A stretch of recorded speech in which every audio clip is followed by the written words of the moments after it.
Well, I certainly don't read enough books to use all the books on this tracker, but I'm sure some people do. Hello again team, it's Jess or JashiiCorrin and welcome back for another video. Today we're going to be looking at reading logs and trackers, and 8 different ideas of ones you could use in your journal. Some of these are a little bit more involved to set up, but I'll be giving you some tips on how to make them just a bit easier. Also, if at the end of the video you're still looking for a little bit more inspiration, I do have my associated Pinterest board linked in the description box below, along with links to any of the materials that I used. Putting the reading logs that I have in today's video into 2 broad categories though. In this one we have ideas for tracking what you're reading, and also ideas for how much you're reading. Some of these trackers can do a bit of both, like the first one that we have here. You'll likely have seen this style before, but essentially this is just a bookcase, or some people prefer just to have floating shelves, that have a collection of little books drawn on them. For most people, one of these books represents one book, funnily enough, but if like me, you don't really do all that much reading, you could make it so that one book represents one chapter, or section, or a certain number of pages read, maybe a certain amount of time. But what you do is, once you've read that much, you just colour the book in. There's a couple of ways you can do that as well, of course. So you could have certain colours associated with a general rating of the book. So for example, if it was something you really loved or wanted to give 5 out of 5 stars, you could have a colour for that. Or maybe something you kind of enjoyed somewhat and you want to give it maybe 3 out of 5 stars. You could also colour code based on when you read the book or books. So any that were read in January would be one colour, and then a different colour for February, different colour for March, etc. Or maybe you want to colour code by the type of book or genre. If your bookshelf is a little small and you can't quite fit all the titles into the book's spines, you could instead have a key where you wrote out the title for each book along the side of the bookshelf, and then colour code each of those books individually.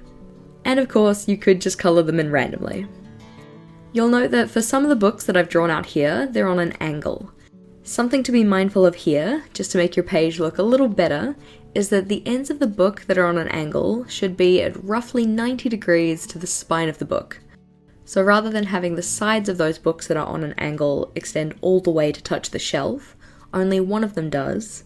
And then I essentially make a little triangular gap between the bottom edge of the book, the top of the shelf, and the edge of the neighbouring book. Hopefully that kind of makes sense from what I've drawn here, but a lot of the time when I see people draw this style out, they just extend both sides of the books on an angle all the way to the shelf, and it kind of looks like the book is melting into the shelf or something. This way just makes it look a tad more realistic. Another thing is that you don't just have to have books on your shelves either.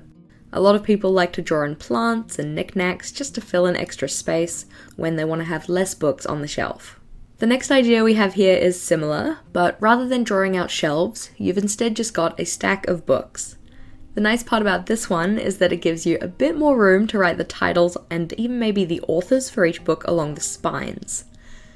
Again, it does not have to be one book is one book. It could be one book representing a chapter, section, number of pages or minutes read, etc. Just like the last one, the idea is to colour the book in once you've read the book.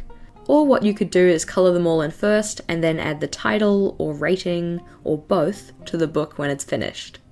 As you saw, this one is a little bit less fiddly to draw. Our next idea also works with book doodles, but this time it's a top-down look at them. Here I have 6 mini books where I would write the title on the cover and then put a rating underneath.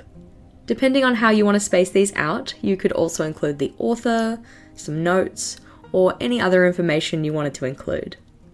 What I've also seen people do with this style is print off little pictures of the book's cover and stick them to the front, which can be quite cute. You'll note that on the doodles I have here, and even some of the ones from the last 2, some of the edges are curved, and this is just helping to make them look more like books and less like regular boxes. The next idea we have can be a little bit tricky to get the spacing right, really just to make this tracker look not weird.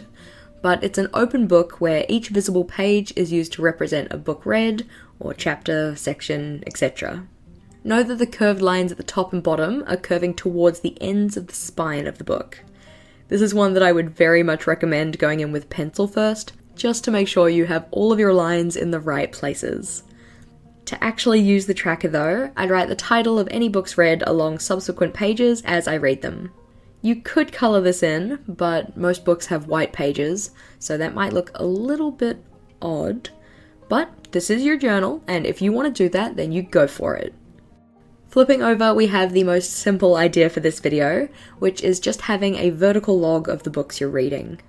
Not everything in your journal needs to be super creative all the time, and sometimes it can really just be easier to stick with filling in a tracker when they're a little bit less complicated and creative.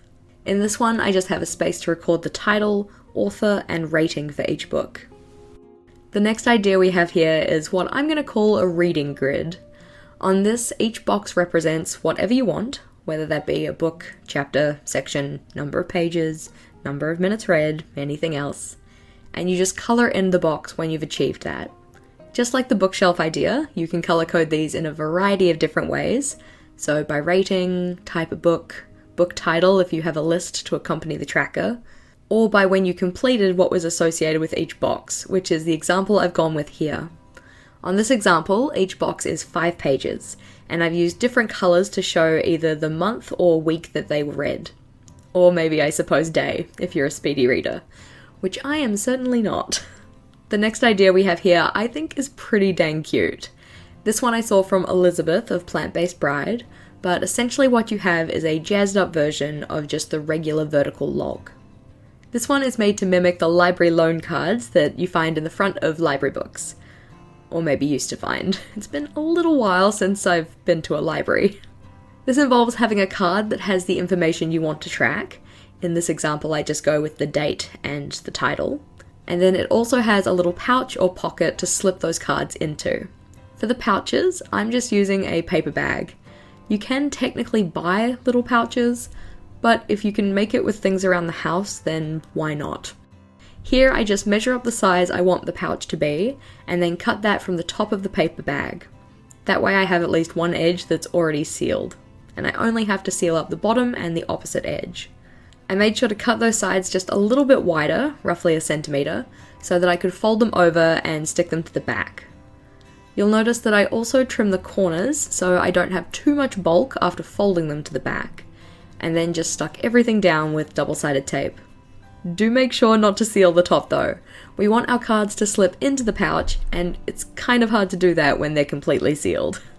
When cutting my little cards to size, which I did just with some spare journal paper, I also made sure to cut these a little narrower than each of the pockets, just so that they can slip really easily in and out. If it's too tight, it certainly won't be easy. Hopefully the video along with the explanation here kinda made sense. This can be a little bit fiddly to do, but I think the result is really cute. The example we have here is a number of pages read tracker, where you essentially use different heights of books to make a bar graph that shows how many pages were read in each month. Again, I made sure to curve each end of the book to make it look more like a book and less like a regular box. And then there's a space inside of each book to write down the titles of any books that contributed to that number of pages read. And there we have it. 8 different ideas for reading logs. Of course, some of these are a little bit more involved than others. Some of them are a bit more straightforward.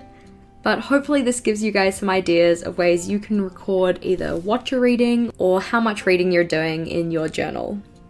If you wanted more inspiration, do remember that I have the associated Pinterest board for this in the description box below, so do check that out.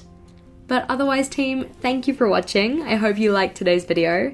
If you did, please do make sure to give it a big thumbs up, and if you wanted to see more from me, feel free to go check out one of my other videos. Until next time, bye!